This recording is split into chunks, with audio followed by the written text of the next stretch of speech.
broadcasting live from the Albay PIO News Center, providing you the most exclusive news updates from all over the province. This is News at 12. For the local scene, the provincial government of Albay, through the Provincial Social Welfare and Development Office, received 3 Vulcan Awards from the Department of Social Welfare and Development Bicol during its 74th anniversary Stakeholders Awards ceremony held on Friday at the Legazpi City Convention Center. Among the awards received the award the Panata Ko Sabayan Award, the Commendation for Bahay Pag-asa for Girls, and the Commendation for the Provincial Local Government Unit of Albay. The Panata Ko Sabayan Awards was granted for the province's sustained and impactful implementation of Republic Act No. 9344 as amended through the continuous operation of Bahay Pag-asa, which plays a crucial role in providing care, support, and guidance to the children in conflict with the law.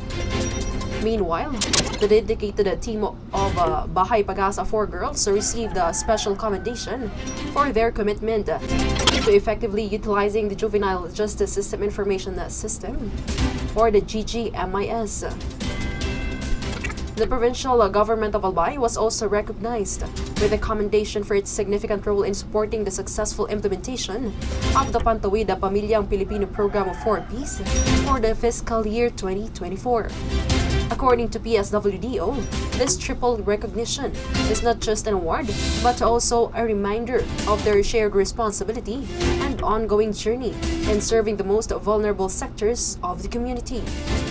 Moreover, this achievement underscores the PGA's commitment and profound dedication to social welfare initiatives.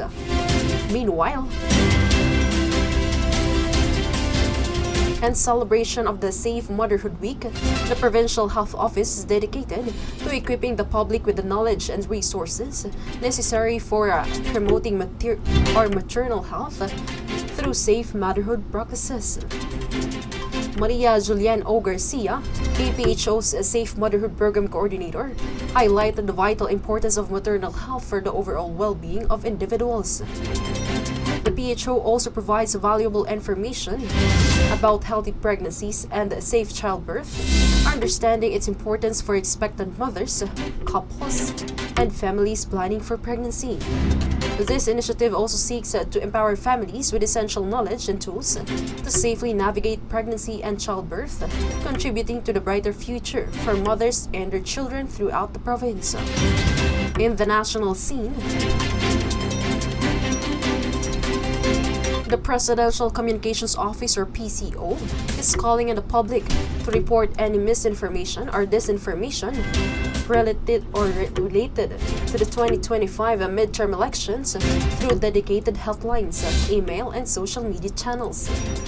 PCO Secretary J. Ruiz explained that this move is part of the government's effort to combat fake news in line with President Ferdinand Marcos Jr.'s directives. Ruiz also shared that its office has teamed up with the Department of Information and Communications Technology and the Cybercrime Investigation and Coordinating Center to boost the fight against fake news. These agencies also work alongside the integrated state media, which includes state-run media outlets, to monitor and address false information online. In another story, Poll Watchdog Vote Report PH has so far received a total of 566 reports of electoral irregularities on the day of election. Of the total, automated counting machines errors remained the most frequently reported issue, with 305 incidents, or 54% of all verified reports. Commonly cited problems include machine malfunctions, resulting in hour-long delays, ink smuggling during ballot feeding, and high scanner sensitivity, leading to unintended overvotes. Meanwhile, illegal campaigning accounts for 44 incidents, or 8%, showing a notable increase in violations. This disenfranchisement stands as the third most reported category, with 41 incidents, or 7%, including issues such as voters' name not being present in the voters list, as well as other procedural barriers. Red tagging has resulted in 35 incident reports, or 6%, while Board of Election Inspectors non-compliance follows closely with 34 reported cases, representing 6%. Other reported categories include vote buying, election-related violence, black propaganda, tampered ballots, and harassment of voters. In another story, this year's midterm elections were more inclusive compared to past polls, according to the Legal Network for Truthful Elections. Lente also lauded the Commission on Elections for advancing accessible voting for the country's most vulnerable sectors. Lente also noted that from 2020 to 2025, accessible voting centers and separate polling precincts increased from 37 to 64, which accounted for a 73% rise. According to the monitoring network, the rise in the number of AVCs likewise coincided with the increase in the number of registered indigenous peoples voters, thereby indicating a significant improvement in inclusiveness and access insofar as the exercise of the right to vote is concerned. As of Monday evening, Lente recorded a high vote turnout of 96.8% in Sitio Pamalawan in Bukidnon. It also reported that monitoring of AVCs in Occidental Mindoro and Oriental Mindoro found the process orderly, with no reports of unruly poll watchers, candidate-affiliated assistants, or forced transport of voters. Lente also observed a high voter turnout among persons deprived of liberty in Cotabato, with 92.5% participation rate. For the news outside the country,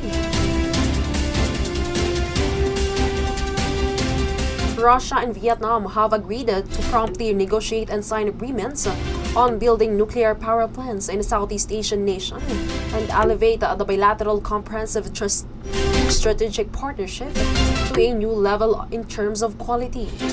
According to Vietnam Pictorial News, the two sides agreed to promptly negotiate and sign intergovernmental agreements on the construction of nuclear power plants in Vietnam, ensuring the application of advanced technology and strict compliance with regulations on nuclear and radiation safety, serving socio-economic development, citing a joint statement issued by the two countries.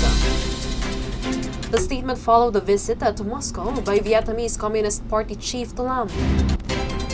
The two sides also stressed the need to improve the effectiveness of existing cooperation mechanisms, particularly the Intergovernmental Committee on Economy, Trade, and Science Tech Cooperation, as well as the Defense Strategy Dialogue.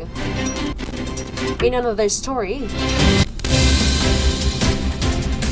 more than 5,000 police officers will be deployed across Rome for the inauguration of Pope Leo XIV on May 18, matching the security presence during the funeral of Pope Francis. According to Rome Prefect Lamberto Giannini, there will be over 5,000 members of the police force involved, which will see a suitable number of specialized personnel for escorts and public order, snipers, divers, air cover from the Air Force, and anti-drone activities. The official also added that attendance is projected to reach around 250,000, a similar crowd that gathered at St. Peter's Square for Pope Francis' funeral. And that ends our news at 12 for today, May 14, 2025. We'll be back for tomorrow for more news updates. Thanks to our News at 12 writers, Erica Dumlao and LJ Lorejo. And on the technical side, we have Chad Bobis. This has been your anchor, Cherry Mae Dacoro, pitching in for Sir Greg Haliare. Thank you for subscribing.